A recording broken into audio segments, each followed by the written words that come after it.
पंचांनी देखील सांगितलं leg bye असेल, कारण की शरीरावर आदळलेला हा चेंडू आपल्याला मिळतोय आणि त्यामुळेच लेग बायचा इशारा. धाव मिळेल मात्र एक आणि सुरुवात होताना पाहायला मिळते बघा. 3 ओव्हरचा मुकाबला आहे NCC अगेन्स्ट आपण पाहतोय सोनसरी स्पोर्ट्स तांबडमाल. वेगवान चेंडू, अतुलची खासियत आहे ही. दर्जेदार क्वालिटी गोलंदाजी, क्वालिटी खेळाडू आहे बघा. सध्या तरी त्याने जो फॉर्म दर्शवला गेलाय या सीझन मध्ये, खास करून चांगल्या टच मध्ये प्रत्येक खेळाडूसाठी कर्दन काल ठरलेला खेळाडू मिस्टर अतुल ठाकरे. भरपूर कमी वयामध्ये भरपूर ज्या खेळाडूने मात्र या कामण विभागामध्ये नाव कमावलं गेलंय, कामणमध्ये नाही तर आता पालघरमध्ये नाव कमावून आहे असंच म्हणू शकतो आपण. त्याचं कारण आहे की अशा प्रकारचा खेळ बघा कोणत्याही मैदानामध्ये नक्कीच पाहिलं आपण तर मग त्याला परफॉर्मन्स करण्याची संधी मिळते, खास करून टीम 94 असो. मग नुकतंच आपण मोडगावची स्पर्धा, तिथे देखील आयकॉन प्लेअर म्हणून खेळला गेला अगेन्स्ट गुजरात संघाच्या एकटा जसा नडला होता आणि भरपूर मात्र क्रिकेट हे त्याने मात्र केलंय, खेळलंय. प्ले अँड मिस पाहतोय आपण. डॉट चेंडू, निर्धाव चेंडू येताना पाहायला मिळाला. या सीझन मध्ये ना APL साठी बघा 7 ते 8 खेळाडू म्हणजे संघ मालकाने इंटरेस्ट दर्शवला होता, परंतु सगळ्यात तर खेळाडूंना एक खेळाडू देता येणार नाहीये. त्याच्यासाठी देखील आपण बघितलं तर मग ड्रॉ झाले आणि ड्रॉ मध्ये नक्कीच श्री साई समर्थ स्ट्रायकर संघामध्ये वर्णी लागली आहे. हा चांगला फॉल पाहिला आपण तर नक्कीच ड्राईव्ह केला जाते ऑन ड्राईव्ह, तिकडे आपण पाहू शकतोय. फिल्डर आहेत तर धाव मात्र 1 मिळेल. ओव्हर क्रमांक 1 आहे आणि आतापर्यंत धाव फलकावर धावा पाहिल्या तर 3 आहेत. चेंडू फेकून झालेत कम्प्लिटली 4. हा दुपारचं सत्रातला आपण पाहिला ना हा दुसरा मुकाबला आहे जो सेकंड राऊंडचा, आणि या मुकाबल्यावर आपण पाहू शकतोय कोणाचं वर्चस्व राहील. अतुलचा पुढचा चेंडू पाहतोय आपण. या वेळेला बघितलं होतं की नेमकं काय झालं, चेंडूला खेळायचं होतं मिड विकेट क्षेत्रामध्ये, परंतु जी लेंथ हवी होती ना ती नव्हती, म्हणूनच संकेतने अंतिमच्या क्षणाला मात्र मन बदलला गेला. आडवी बॅटर फिरवण्याचा प्रयत्न आधीच केला होता, परंतु चेंडू तो मिळणार नाहीये. अतुलने देखील आता पाहिले की बॅटर काय करतात कोणत्या क्षेत्रामध्ये, परंतु आपली ताकद आहे ना तिथेच गोलंदाजी होताना पाहायला मिळते. पुढचा चेंडू डिफेन्स करण्यासाठी मजबूर केला जातोय. काय सुंदर गोलंदाजी पाहायला मिळते, लाजवाब देखणे आणि सटीक लाईन आणि लेंथ आपण पाहिलं. रफ्तारचा राजा, रफ्तारचा शहनशाह, आणि आपण बघितलं तर गतीचा महारथी अतुल ठाकरे. पहिल्या ओव्हरचा खेळ पूर्ण होताना पाहायला मिळतोय. फलकावर फक्त धावा आल्या त्या 3 इन मिन 3 धावा मोजल्या आणि काय लाजवाब गोलंदाजी पाहायला मिळाली. आता पाहतोय आपण तर मग NCC टीम देखील विचार करते की बॅटर आहेत आम्ही चांगले, परंतु नेमकं घडलंय काय. संकेत सारखा बॅटर मात्र स्ट्रगल करतोय. विजय मात्र आपण पाहतोय यावेळेला स्ट्राईक एंडकडे. योगेश बारा बॉलिंग ट्रॅकवर. वेगवान चेंडू योगेश बराच देखील आपण बघितलं तर त्याच कॅटेगरीतला खेळाडू आहे, त्याच्याकडे देखील आपण पाहिलं तर तो खेळ आहे आणि खेळ मात्र कसा आहे तर नक्कीच त्याने दर्शवला गेलाय, कारण की एकाच ओव्हरमध्ये 6 वेळा यॉर्कर टाकण्याची नक्कीच धमक ठेवणारा खेळाडू आहे. हा फटका मात्र खेळला जातोय मिड विकेटच्या क्षेत्रामध्ये. तिकडे आपण बघितलं तर मग हा चेंडू चालला एका टप्प्याने बाउंड्री लाईनच्या पलीकडे. चांगला फटका मात्र पाहिला होता, थोडस स्ट्रगल केलं होतं यावेळेला, थोडासा समोरचा चेंडू आणि त्यावर मिळालेला हा चौकार. 4 धावा.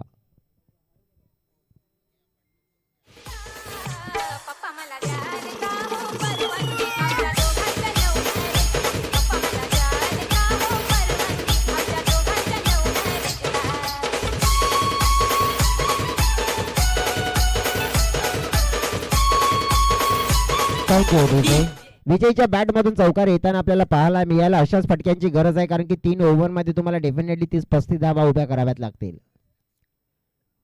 हा बॉल मात्र सोडून दिला जातो बॅटरच्या माध्यमातून. पंच रुपेश दांडेकर सर इशारा देत आहेत की हा आहे दिशाहीन वाईड आहे. वाईड लाईनच्या बाहेर मात्र भरपूर जाताना पाहायला मिळाला. योगेश आपण पाहिलं तर मग एक चांगल्या प्रकारे गोलंदाजी करण्याची क्षमता ठेवतो. विकेट टेकर गोलंदाज आहे आणि इकॉनॉमिकल. रेकॉर्ड बघितला तर हा त्यांचा स्ट्रॉंग आहे.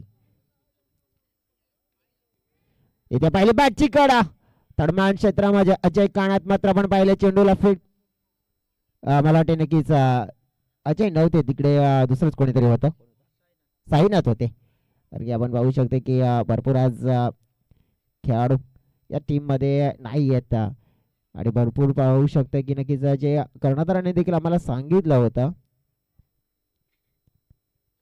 सध्या तरी आपण पाहू शकतोय पुढचा चेंडू, हा फटका पाहतोय हवेत, मिस टायमिंग. योगेश आलेत, क्या बात आहे. सुरेख झेल मात्र कन्वर्ट केला जातोय उलट्या दिशेने. आणि 1986चा जो वर्ल्ड कप जेव्हा जिंकला गेला होता, कपिल देव शर्माने अशाच प्रकारचं विरुद्ध दिशेने जाऊन मात्र तो झेल पकडला होता. आणि तिथून आपण पाहिलं तर मग तो सामना, आणि तिथून मात्र आपण बघितलं तर मग भारतीय संघाने वर्ल्ड कप जिंकला होता. जशी काही झलक मात्र ही विरुद्ध दिशेने जाताना कॅच पकडली गेली आणि एक महत्वपूर्ण विकेट डाऊन केली जाते. Sanket Talekar back to the pavilion आणि पहिला धक्का एनसीसी टीमला.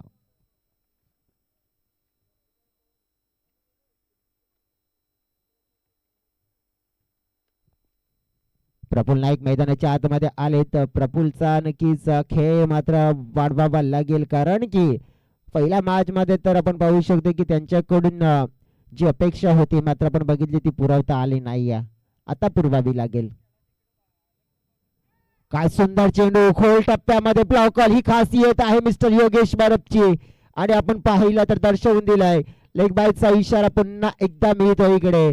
आणि ज्या अनुषंगाने आतापर्यंत जर विचार करायचा झाला तर गोलंदाजीमध्ये आपण पाहिलं वर्चस्व दर्शवलं गेलंय ना, तर पूर्णपणे हे दोन जे खेळाडू आहेत ना, योगेश असतील, अतुल असतील, आणि त्याच्यानंतर आपण बघितलं मग वैभव देखील असतात.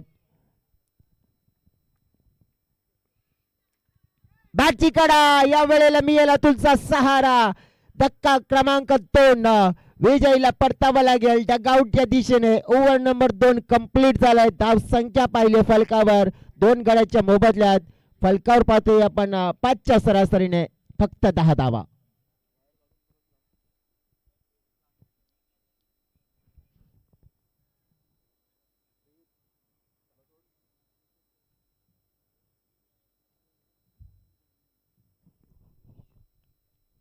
पुन्हा एकदा दुपारच्या सत्रामध्ये सगळ्यांचं मनापासून स्वागत. आपण पाहतोय मुकाबला मित्रांनो, दुसऱ्या फेरीचा दुसरा मुकाबला. एका बाजूने आपण पाहिलं एनसीसी नायगाव टीम आणि त्याचे विपक्ष आपण पाहिले तर मग आई सोनसरी स्पोर्ट्स तांबडमाल टीम. बॅटिंग करणारी टीम आपण पाहिले तर 2 ओव्हरमध्ये फसलेली पाहायला मिळते, कारण की 2 विकेट ओपनिंगचे खेळाडू ते गमावलेले आहेत. रुपेश वावरे आणि प्रफुल नाईक दोन्ही फ्रेश बॅटर आहेत, परंतु यावेळेला फ्रेश बॅटरकडे वेळ नाहीये, कारण की फक्त 6 चेंडू आहेत. प्रफुल नाईक आणि रुपेश जे काय करायचंय तर मयूरच्या गोलंदाजीवर करायचंय. मयूर नंबर 3 आज आपण बघितला पार्ट टाइमर गोलंदाजाचा मात्र रोल मात्र त्यांना पूर्ण करावा लागतोय, कारण की प्रमुख गोलंदाज आपण पाहिले मग निलेश असो की मग वैभव असो ते नाही आहेत. टोईनला लागलेला चेंडू पाहतो, यावेळेला मयूर स्वतः पोहोचण्याचा प्रयत्न करतायत. लॉंग ऑन वरून मात्र आपण पाहिलं की नील आले होते चेंडूला फील्ड करण्यासाठी, परंतु आपण पाहिलं की नेमकं काय झालं तर 2 धावा कंप्लीट केल्या. टायमिंग शॉट होता, खेळायचा होता. आपण बघितला बॅकवर्ड मिड विकेट क्षेत्रामध्ये, स्क्वेअर लेग किंवा मिड विकेट क्षेत्रामध्ये, परंतु टोईनला लागला, त्यामुळेच लॉंग ऑनच्या या दिशेने ट्रॅव्हल झाला होता तिकडे. मयूर या गोलंदाजीमध्ये प्रफुल अटॅक करणार नो डाऊट. स्लोअर वन टाकला, फुल टॉस टाकले, या वेळेला फुल पैसा वसूल फटका मात्र खेचला जातो. प्रफुल नाईकची ही खासियत आहे आणि पाहतोय त्यावर आपल्या नावाचा मात्र आपण पाहिला तर दरारा, आपल्या नावाची दहशत. षटकार 6 धावा.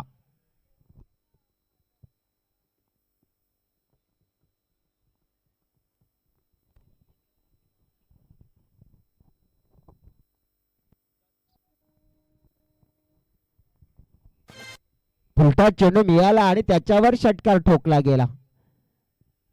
पार्टी दिली होती दुपारच्या सत्रामध्ये, मेजवानी लुटली गेली प्रफुलने.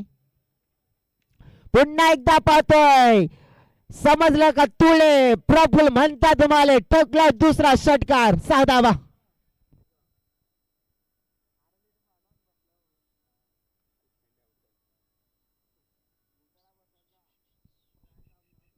ही क्षमता आहे प्रफुल नाईकची.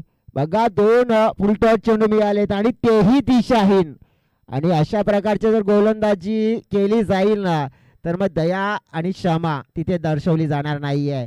आणि प्रफुल तर याच्यासाठी मैदानाच्या आतमध्ये आलाय ना. 2 चेंडूवर 2 उत्तुंग षटकार, धाव संख्या 10 वर होती ना, तिथून आता मात्र कुठे पोहोचले तर 22 वर पोहोचली. त्याचं कारण दोन उत्तुंग षटकार आपल्याला पाहायला मिळत आहे.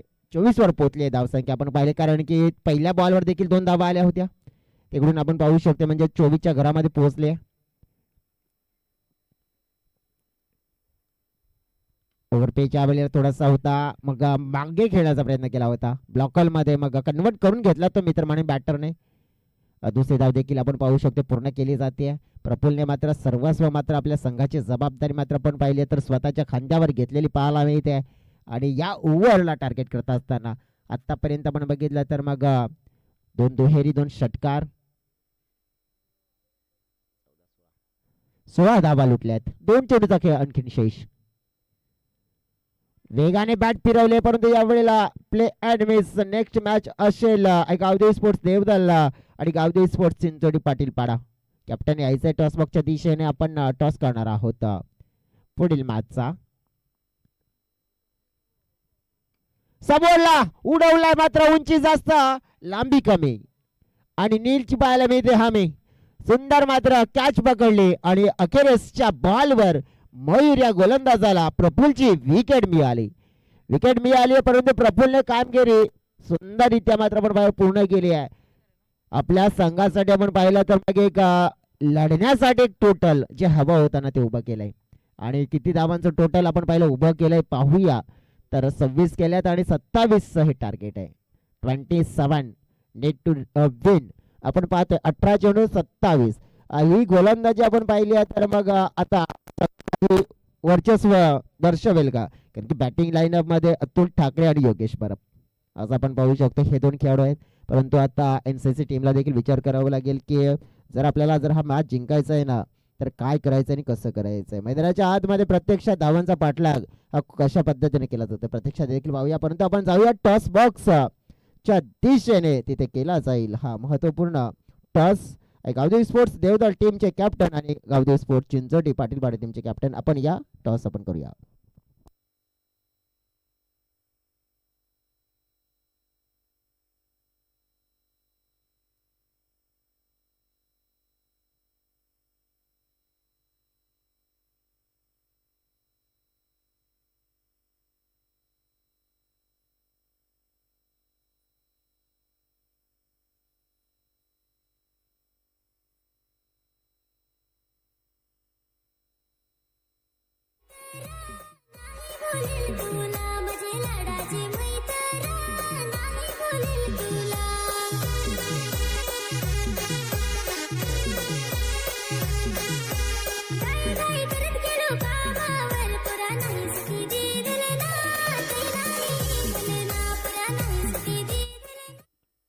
टॉसची वेळ झालेली आहे. कॅप्टन्स पोहोचलेले नाही आहेत.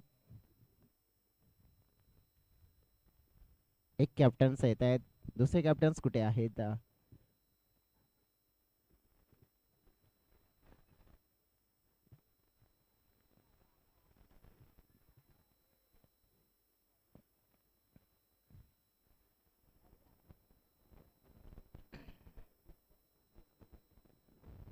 देवदल टीमचे कॅप्टन्स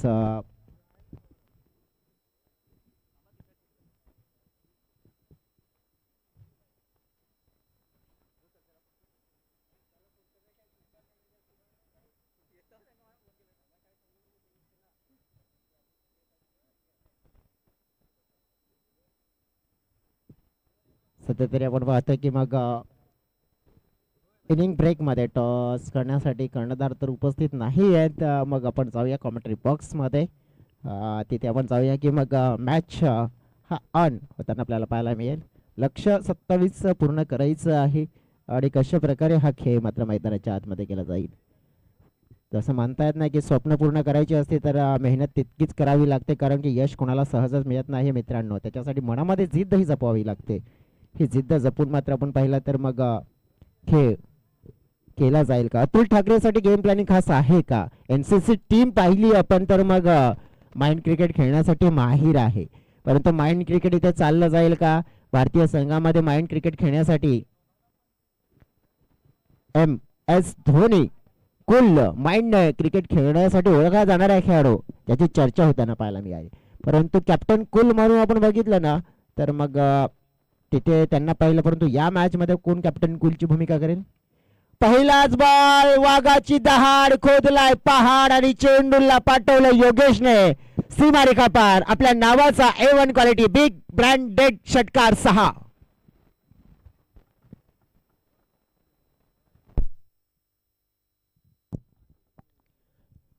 पहिल्याच बॉलवर आपण पाहिला तर मग मोठा षटकार मात्र तिथे ठोकला गेलाय आणि इरादे स्पष्ट आहेत की नेमकं काय.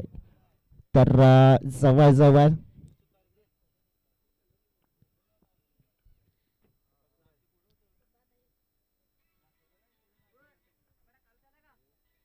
पुन्हा एकदा आपण पाहिलं तर ऑन साईडला लॉफ्ट करण्याचा प्रयत्न पाहायला मिळाला. अलॉंग द कार्पेटच्या दिशेने मात्र आपण बघितलं, अलॉंग द कार्पेट म्हणजेच मिड विकेटच्या दिशेने खेळण्याचा प्रयत्न पाहायला मिळाला. हलकीशी मिसफील्ड झाली. 2 धावा तर वेगाने पूर्ण केल्या. जवळजवळ 30 धावेचा देखील मनसुबा दर्शवला गेला होता. योगेश परबने आतापर्यंत आपण बघितलं तर एक चांगला इंटेंट दर्शवला गेलाय. अतुलवर जास्त प्रेशर न टाकता आपण बघितलं की मग आपण एका बाजूने हँडल करूया, कारण की एका बाजूने आपण पाहू शकतो तर आपण स्टार्ट कन्वर्ट करून दिला तर मग अतुल आहे जे या मॅचला आपण पाहू शकतो की लवकरात लवकर फिनिश करू शकतो, म्हणजे त्याचे चांगले टच मध्ये आले. पण प्रत्येक वेळेला आपण अतुलवर अवलंबून राहू शकत नाहीये, ते नक्की लक्षात घेतलंय आणि सध्या तरी दखल घेतली आहे योगेश बरफ या बॅटरने. फुलटॉस चेंडू मात्र पुन्हा एकदा पाहतोय, तोडले फोडले आणि याही चेंडूला योगेशने मिड विकेटच्या बाउंड्रीच्या बाहेर नेऊन सोडलं. षटकार नंबर 2 या ओव्हर मध्ये.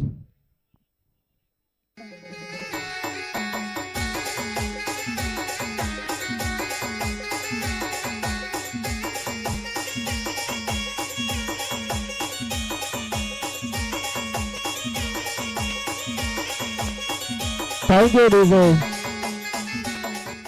काय जबरदस्त हिटिंग प्रफुल्ल नाईक वर पूर्ण अटॅक. आता पाहिला पण तर मग पॉइंटच्या डोक्यावरून फटका पाहिला, मात्र इथे कन्वर्ट केला जातोय. फिल्डर आहेत पाठला करताय, चेंडूला फेल केलाय. तत्पूर्वी धावा मात्र जोडल्या जात आहेत 2. धावसंख्येचा आलेख मात्र वाढत असताना आपल्याला पाहायला मिळाला आहे. धावसंख्या पोहोचली गेली 16च्या घरामध्ये आणि लक्ष आपण पाहिलं तर मग 27 आहे आणि ते पूर्ण करत असताना वेगाने गाडी पळते. धीमा टाकलाय, वेट अँड वॉच, फटका खेचलाय, परंतु फिल्डरची चुकी होताना पाहायला मिळते. एनसीसी टीम पाहिली आपण तर पूर्णपणे बॅकफुटला गेलेली इथे पाहायला मिळते. योगेश थोडेसे नाराज होता, जीवनदान मिळाले, परंतु त्यांना माहित होते की हा फटका नक्कीच कुठे जायला हवा होता आणि तेच म्हणतात की थोडासा धीमा देखील आला चेंडू. आपण पाहिलं तर चालाकी दर्शवली ती गोलंदाजाने, परंतु 2 धावा तिकडे देखील मिळाल्या. आणि त्यावर षटकाराची मोहर. धावसंख्या पोहोचली या षटकाराने आपण पाहिली तर तब्बल 24च्या घरामध्ये आणि आता आपण पाहिलं तर सामना जिंकण्यासाठी गरज असेल फक्त 3 धाव्यांची.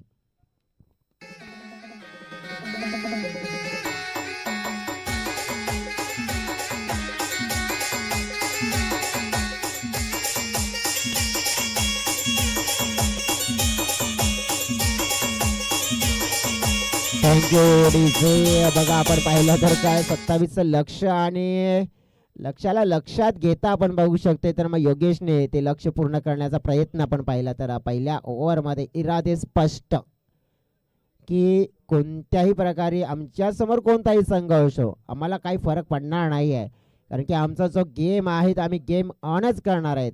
आणि आतापर्यंत एका बाजूने आपण पहिल्या मॅच मध्ये अतुलला पाहिलं होतं, तर दुसऱ्या मॅच मध्ये आपण पाहिलं हे योगेशला.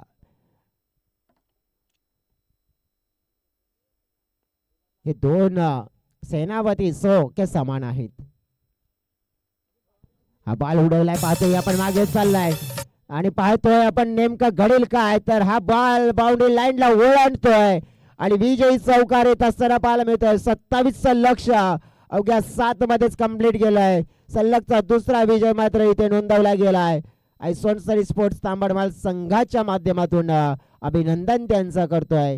मॅन ऑफ द मॅचचा पुरस्कार देखील आम्ही देतोय. खेळाडू ठरतोय तो म्हणजेच mister on and only Yogesh बरफ.